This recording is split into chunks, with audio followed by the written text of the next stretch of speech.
Ini adalah soalan kuantitatif 2. Jadual menunjukkan penawaran wang. Okey, penawaran wang dalam bahasa Inggeris kita panggil money supply. MS. Saya ulang, money supply. M, money, wang. S itu supply, iaitu penawaran. Itulah sebab kita kata dia adalah money supply. Okey, selain daripada itu kita ada keluaran dalam negeri kasar, KDNK. Benar. Yang ini adalah maklumat yang benar lah. Dan kadar bunga. Okey, untuk maklumat pelajar, kadar bunga, simbol yang kita biasa guna adalah R kecil ataupun kalau anda guna I kecil pun boleh. R ataupun I itu dalam bahasa Inggeris kita panggil kadar bunga, bahasa Inggeris kita panggil interest rate. Itulah sebab kita guna I ataupun R.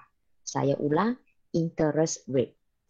Okey, dari tahun 2010 hingga tahun 2013 bagi sesebuah negara. Okey, jadi itu adalah tahun dia. Jadi penawaran wang KDNK benar kadar bunga. Anda boleh nampak kita pakai RM juta ya. RM juta yang kadar bunga. Sudah kata kadar kan? Jadi dia mesti adalah beratus. Okey, ini adalah jadual dia. Okey, sekarang kita cuba tengok soalan yang ditanya. Okey, soalan A. Berdasarkan data penawaran wang dan kadar bunga. Dia kata dia nak tengok data money supply dengan kadar bunga. Adakah teori kewangan Keynes dapat menerangkan keadaan ekonomi negara ini? Dan dia minta anda jelaskan. Okey, untuk maklumat anda, kalau berkaitan dengan teori kewangan Keynes, memang kita kaji hubungan antara money supply dengan kadar bunga. Dan kalau kita kata, kalau money supply meningkat, kadar bunga adalah turun. Begitu juga dengan keadaan yang sebaliknya.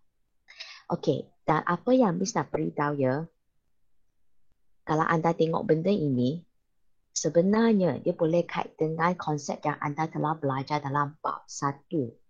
Dia sebenarnya adalah berkaitan dengan satu dasar. Dasar apa itu? Dasar kewangan, Miss. Yes, good. Dasar kewangan.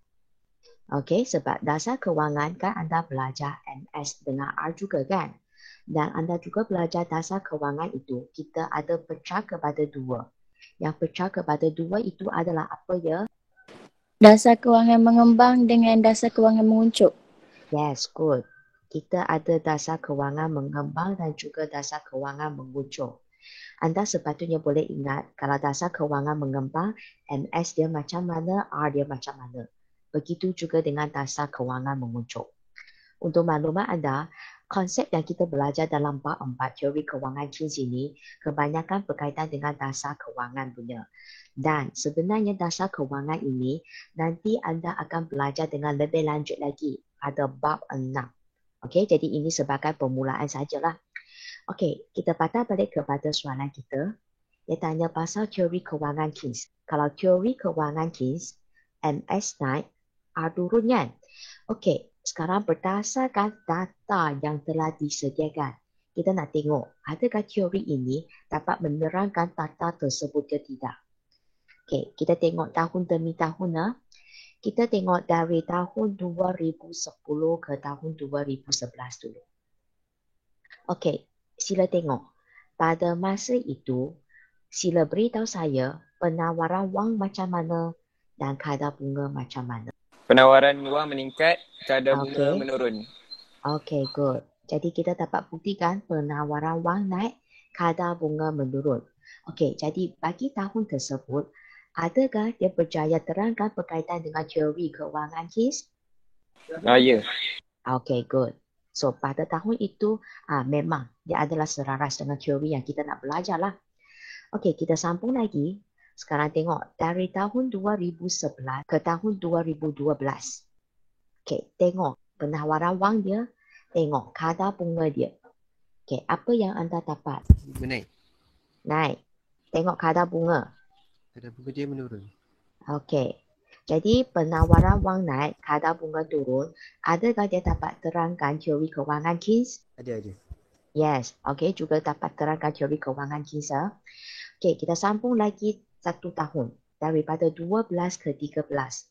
Juga sama tengok penawaran wang dan juga tengok untuk kadar bunga. Okey. Penawaran wang meningkat, Okey. kadar bunga tetap. Okey, tetap tak ada perubahan. Jadi sekarang kita cuba tengok dari segi keseluruhan. Memang kita kata ya dia dapat terangkan teori kewangan Keynes kan.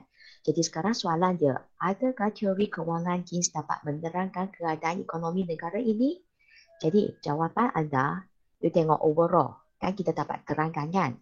Cara jawab anda, you tulis A. 1 Roman. Beritahu ya. Jawab yang ini dulu. Sebab jawab ini terus kita dapat markah.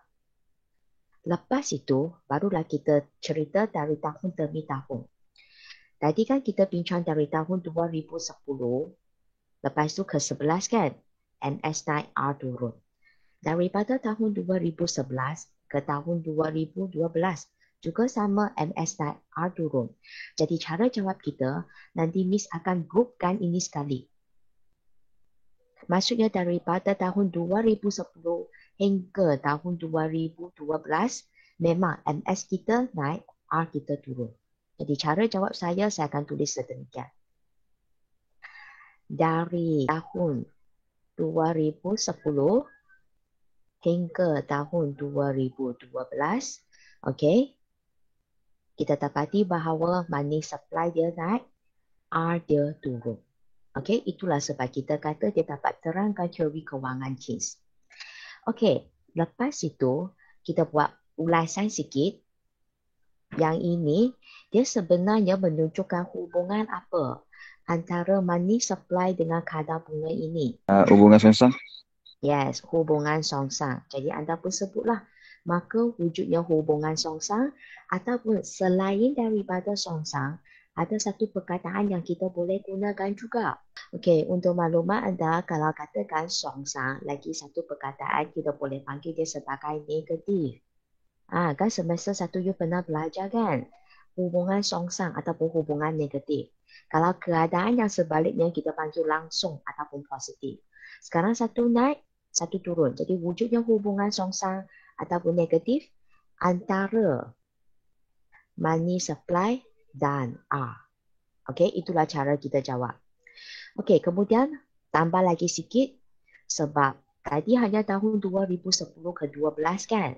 Sekarang kita tengok daripada tahun 2012 ke tahun 2013. Okey, yang ini lain sikit lah. Itulah sebab kita tulis. Okey, walau bagaimanapun. Okey, beritahu. Daripada tahun 2012 ke tahun 2013, nyatakan sebab anda dapati bahawa pada masa itu, bekalan wang ataupun penawaran wang dia adalah meningkat, tetapi kadar bunga dia adalah tetap ataupun kekal. Tetap ataupun kekal pun boleh ya, mana-mana satu. Okey, jadi overall kita masih kata bahawa dia dapat terangkan teori kewangan Keynes sebab MS naik, R dia turun. Yang penting dekat jawapan sini, anda mesti ada sebut ya, lepas tu anda sebut dari tempoh itu, jelaskan yang ini. Ini yang paling penting, mesti ada. Okey, yang ini sebagai tambahan sajalah. Okey, itu adalah cara jawab untuk soalan A1 Roman. Kita telah berjaya jelaskanlah berkaitan dengan teori kewangan Keynes. Okey, sekarang kita tengok soalan 2 Roman. Adakah perangkap kecaran berlaku dalam ekonomi negara ini? Okey, kita cuba tengok yang ini dulu. Perangkap kecaran. Okey, untuk maklumat anda, perangkap kecaran ini sebenarnya dia sudah masuk bahagian yang lebih mendalam sikit lah. Okey, tak apa, Miss cuba terangkan sikit apa itu perangkap kecaran. Perangkap kecaran ini dia sebenarnya merujuk satu keadaan di mana kita kata bahawa kadar bunga dia adalah sangat rendah. Okey, dan kita jangkakan pada masa itu kadar bunga sangat rendah dan tidak akan turun lagi dah. Okey, dia sudah berada pada tahap yang sangat rendah. Jadi sekarang dia tanya, adakah perangkap kecaran berlaku dalam ekonomi negara ini? Okey, ini Tengok semula kadar bunga sangat rendah dan tidak akan turun lagi. Jadi sekarang tengok semula jadual anda. Okey, so sekarang sila beritahu saya, adakah perangkap kecairan berlaku? Ada. Ada. Pada tahun apa tu? Dari tahun 2012 hingga 2013. Yes. Kadar bunga dia kekal. Ya, good. Itulah jawapan kita. Anda nampak kekal, tak ada perubahan dan tempoh tahun yang ini. Jadi sekarang cara jawab dia sebenarnya kita pindah jawapan ini yang tadi kita tulis punya untuk jawab soalan 2 Roman ini. Jadi sekarang dia tanya, adakah perangkap kecairan berlaku dalam ekonomi negara ini? Jadi cara jawab kamu, terus bagi tahu. Ya. Tulis ini saja sudah ada makada. Lepas tu beritahu. Dari tahun 2012 hingga tahun 2013, pada masa itu money supply dia naik dan kita dapati bahawa kadar bunga dia tidak berubah. Tidak berubah itu samalah tetap kekal. Kalau boleh, anda boleh explain sikit, iaitu pada 6%. Itu maklumat yang lanjut lah. Jadi saya ulang. Untuk soalan A2 Roman ini, dia tanya pasal perangkap kecairan kan. Kita tahu kadar bunga sangat rendah dan tidak akan turun lagi. Jadi cara jawab kita, pastikan you ada tulis, ya, ada perangkap kecairan berlaku. Mention tahun apa. Bagi tahu pada masa itu penawaran wang macam mana, kadar bunga macam mana. Ini yang penting. Jadi kita pun telah selesai jawab soalan A. Sekarang kita akan sambung dengan soalan B. B, 1 Roman. Hitung kadar pertumbuhan penawaran wang. Anda cuba tengok. Soalan dia, kadar pertumbuhan. Konsep dia sebenarnya lebih kurang sama dengan kadar pertumbuhan ekonomi yang you sudah belajar pada bab 1 dengan bab 2. Sekarang kadar pertumbuhan ini rumus dia hampir sama saja, tapi kita fokus penawaran wang, which is MS, money supply. Dari tahun 2011 hingga tahun 2013. Jadi sekarang Miss akan tanya pasal rumus bagi kadar pertumbuhan penawaran wang. Cari rumus dia dan fikir rumus dia dulu ya. Ini adalah B ya.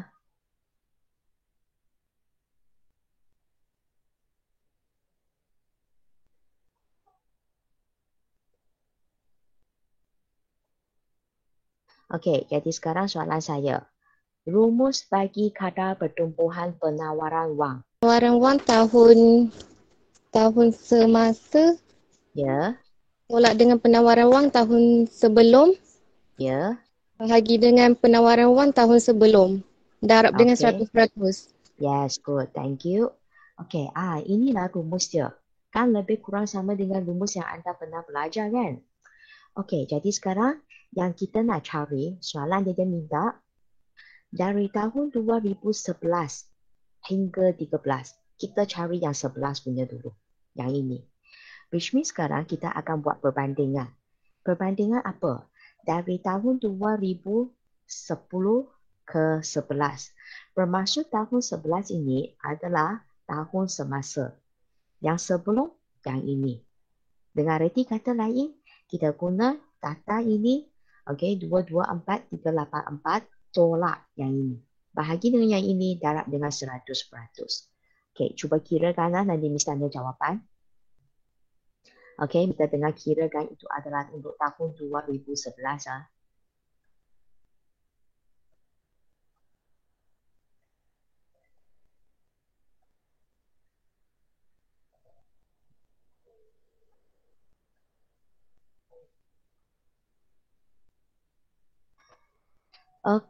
Sila beritahu saya jawapan anda sama dengan berapa? Ya, Miss.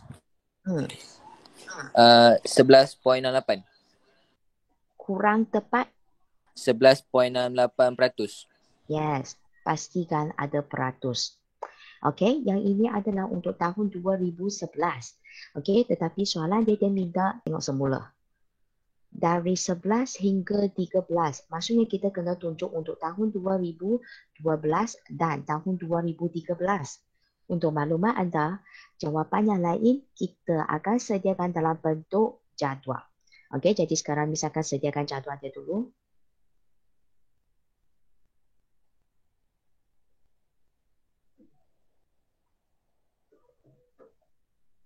Okey, ini tahun ini kadar pertumbuhan money supply. Okey, ada 3 tahun yang kita kena tunjuk. Dan jawapan tadi kita pun sudah dapat untuk tahun 2011, 11.68%. Jadi sekarang Miss nak tanya, apakah jawapan bagi tahun 2012? 15.07%. Okey, lagi satu. 12.21%. Okey, good. Itulah jawapannya. Kadar pertumbuhan penawaran wang. Okey, so sekarang kita sambung. Belum habis lagi. B2 Roman. Dia tanya apa? Kadar pertumbuhan. Juga sama kadar pertumbuhan. Tetapi ini kadar pertumbuhan ekonomi. Juga sama. Dia nak 3 tahun berturut-turut. Jadi sekarang seperti biasa, kita akan sediakan rumus bagi kadar pertumbuhan ekonomi dulu. Okey, ini 2 Romannya. Kadar pertumbuhan ekonomi. Okey, sila beritahu saya apakah rumus bagi kadar pertumbuhan ekonomi ini? KDNK benar semasa, tolak KDNK benar asal, bagi Asal KDN tahun sebelum kan? tahun sebelum. Okey, Bagi dengan KDNK sebelum, tahun sebelum darab dengan 100%. KDNK apa? Benar, Ya, pastikan ada benar ya. Okey, tahun thank you. sebelum. Ya, darab 100%. Anda boleh nampak sebenarnya rumus bagi kadar pertumbuhan kan, dia lebih kurang sama saja. Guna semasa tolak sebelum bahagi sebelum darab 100%. Kalau ekonomi punya, kita pakai KDNK benar. Kalau yang tadi, macam money supply, kita tukar money supply ini sahaja. Okey, jadi sekarang andaikan yang Miss nak kira ini adalah untuk tahun 2011. Okey, jadi anda sepatutnya rujuklah maklumat untuk KDNK benar. Kan ada disediakan dekat sini kan, fokus yang ini. Okey, maksudnya anda buat perbandingan lah antara 2 tahun ini. Guna semasa, tolak sebelum, bahagi sebelum darab 100%. Okey, anda sepatutnya tunjuk satu pengiraan dekat sini. Dan sekarang sila beritahu saya, berapakah jawapan yang anda dapat? 7.42%. Okey, itu adalah jawapan untuk tahun 2011. Kan Miss kata kita kena tunjuk rumus pengiraan dan jawapan satu kali kan? Okey, bermaksud jawapan yang lain itu kita perlu sediakan dalam bentuk jadual. Okey, so tulislah ini tahun, ini kadar pertumbuhan ekonomi.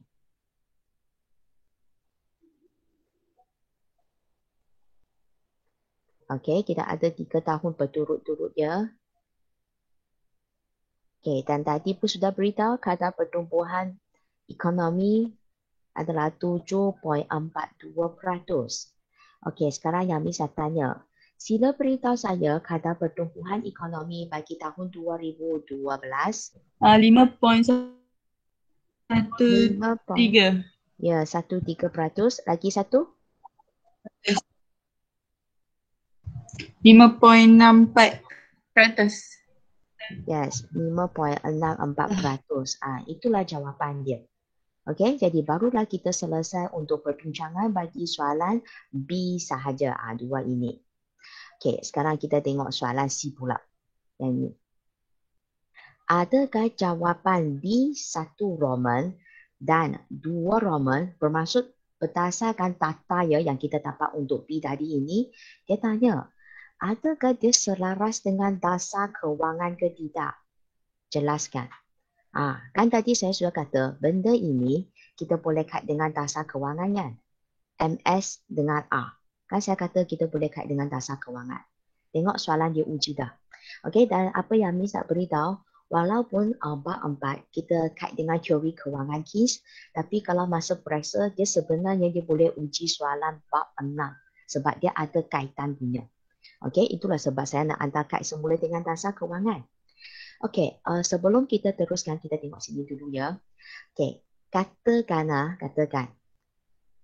dasar kewangan. Katakan yang saya fokus ini dasar kewangan mengembang. Which mean MS naik, R turun. Ini yang memang anda sudah tahu punya. Bab 1 kita pun sudah belajar dah.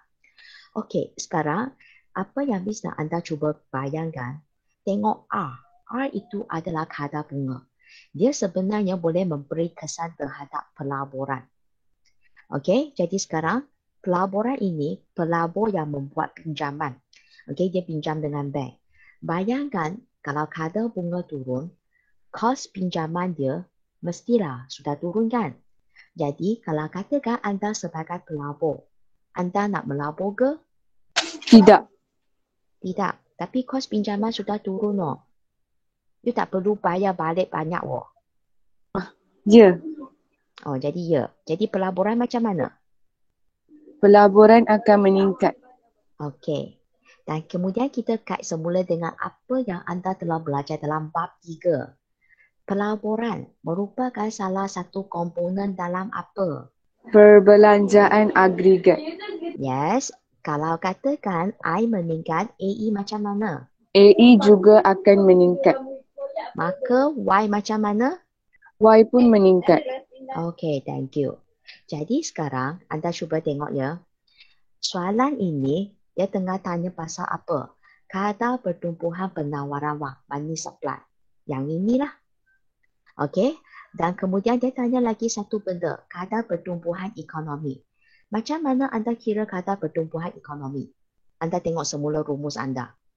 Kan you bagi tahu saya, you guna KDNK benar kan? KDNK.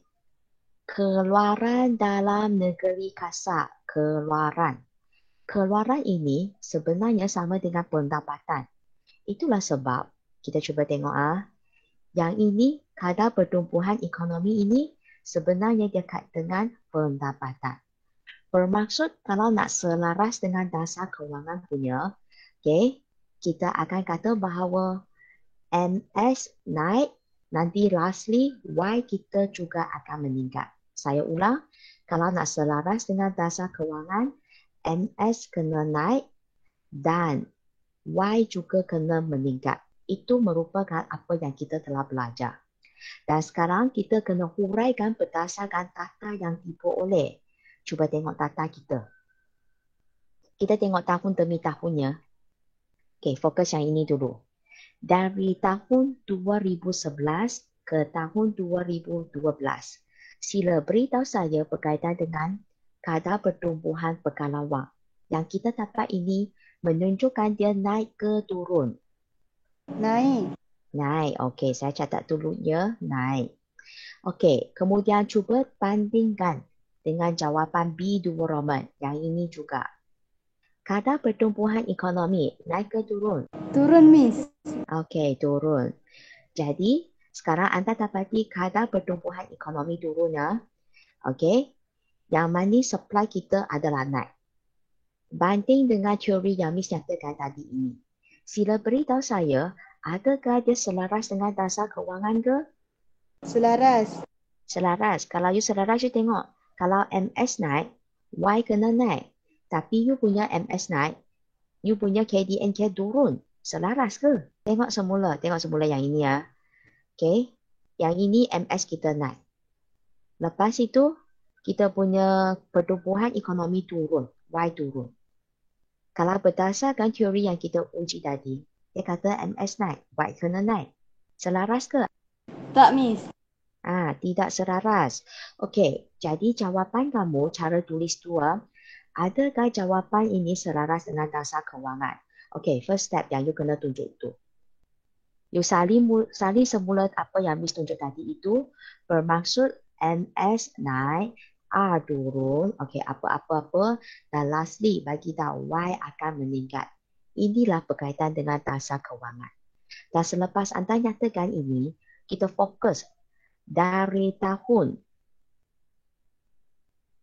2011 ke tahun 2012, kita dapati bahawa MS naik, Y kita adalah turun punya. Tengok semula data itu.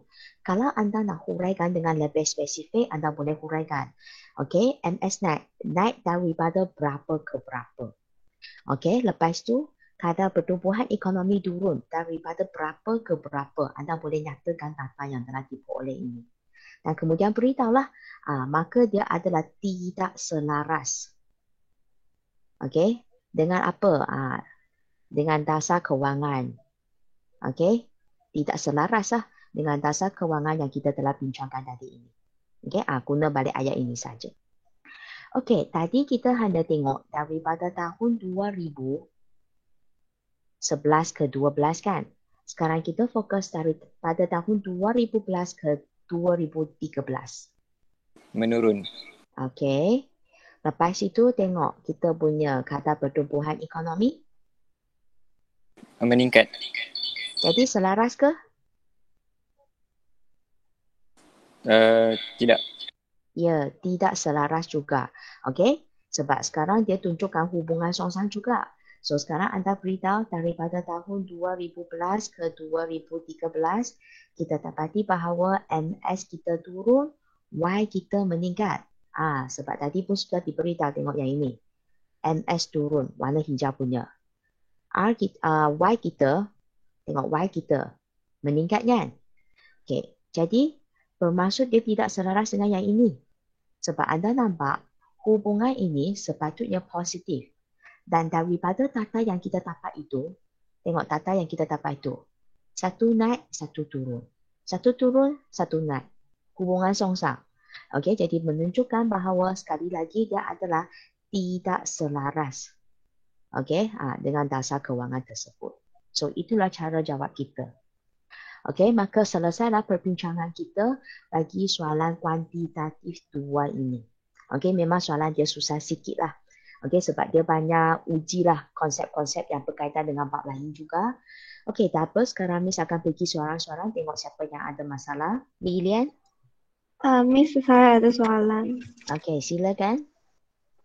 Bagi jawapan B itu, kita memang mesti sedia dalam jadual ke? Okey, bagi jawapan B yang ini, sebab rumus pengiraan dia hanya tunjuk satu kali macam ini saja. Jadi jawapan lain memang digalakkan sediakan dalam bentuk jadual. Kalau anda dah buat dalam bentuk jadual, you tunjuk semua pengiraan je. Lilian? Ya. Okey, tak payah macam itu. Sebab nanti masa PSBN nanti, anda memang kekurangan masa. Anda tunjuk ini satu kali sahaja, yang lain buat jadual. Tekan kalkulator je. Okey? Okay, thank you, Miss. Okey. Maka selesailah perbincangan kita bagi soalan kuantitatif 2 ini. Okey?